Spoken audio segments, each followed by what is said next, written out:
Hello, this is me, ang inyong Inday. Good morning, everyone. So, ayun, day off namin at actually, bundok na naman ang pumuntahan namin. Ayan yung bundok na yun sa unahan na yan na kulay brown. Ayun yung pupuntahan namin.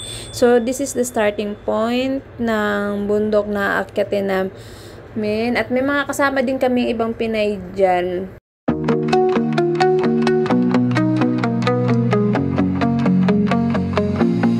In the city's neon glow, I'm walking all alone. Each streetlight tells us. Yung nakakapagod yung laging trip namin. Ewan ko, basta ayun yung trip namin eh. Yung mapapagod kami lagi.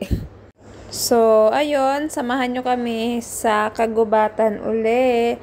Pero alam nyo, maganda din naman yung view nung pinuntahan namin. Kaso lang, apaka-dry niya na. Yung ibang halaman, patay na siya. Kaya brown tong bundok na pinuntahan namin. Pero yung kabila nito, yung kaharap nitong bundok na pinuntahan namin ay green pa siya. Pero ito, brown na talaga siya.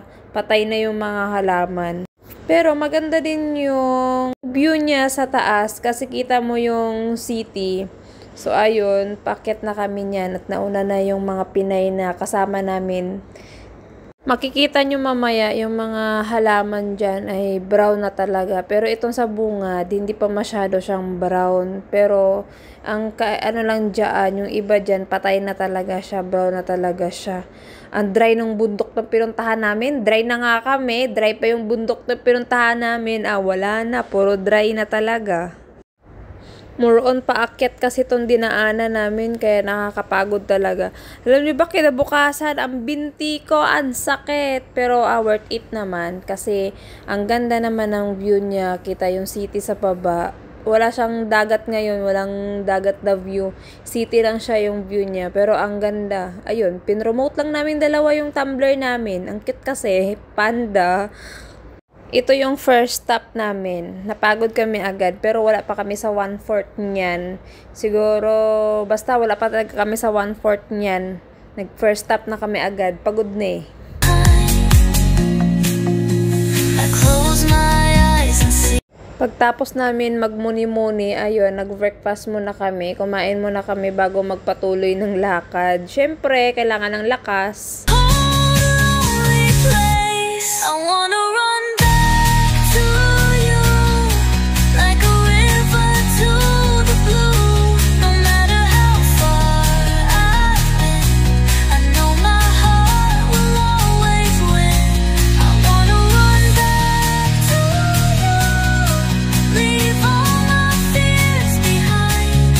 In your arms I'll find the peace that I've been seeking.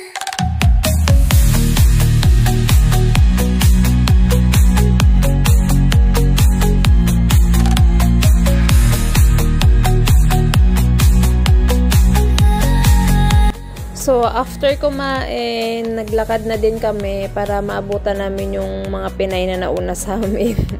Dalawa lang talaga kami kasi naglakad. Tapos may kasabay lang kaming mga Pinay sa bus na nakilala namin.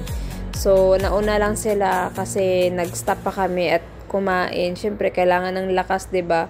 Pero, pagdating talaga sa lakaran, grabe, ang sakit ng binti. Ang dry pa ng bundok na pinuntahan namin. Pero kahit dry siya, ang ganda ng view. Look the view, 'di ba? Ang ganda.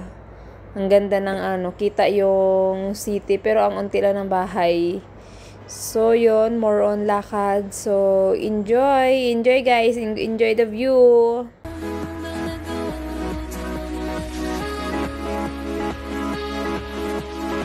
Yung bundok na yan, ay dyan kami galing sa baba niyan. Dyan kami nag-umpisa, papunta doon sa taas.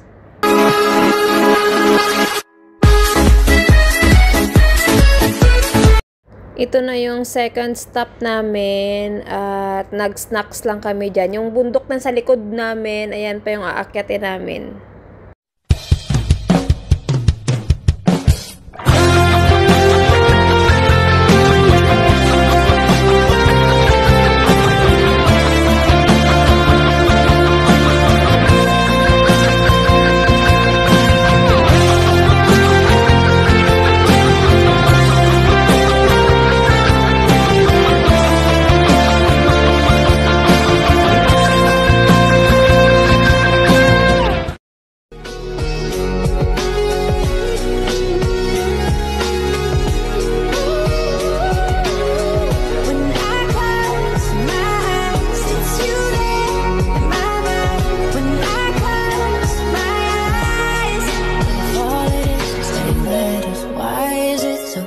to say if all it is 8 letters? Why am I in my own way?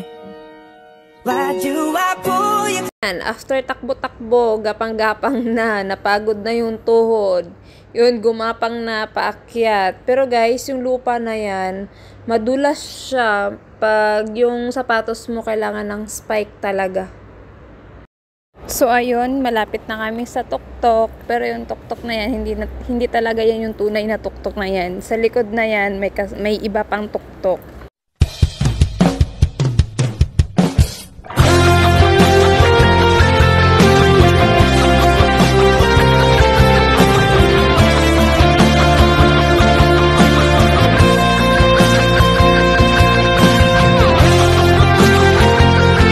Diba, ang ganda din ng view.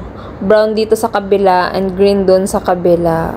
So, ang haba talaga ng nilakad namin. Pagdating namin dyan sa kabilang tuktok, nag-decide na kami kung tutuloy pa ba namin na pagpunta doon sa kabilang bundok or hindi na.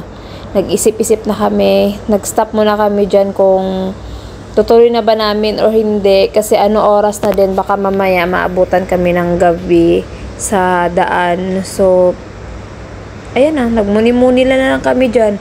Tinitignan kung tutuloy na namin yung paglakad pa akyat or hindi.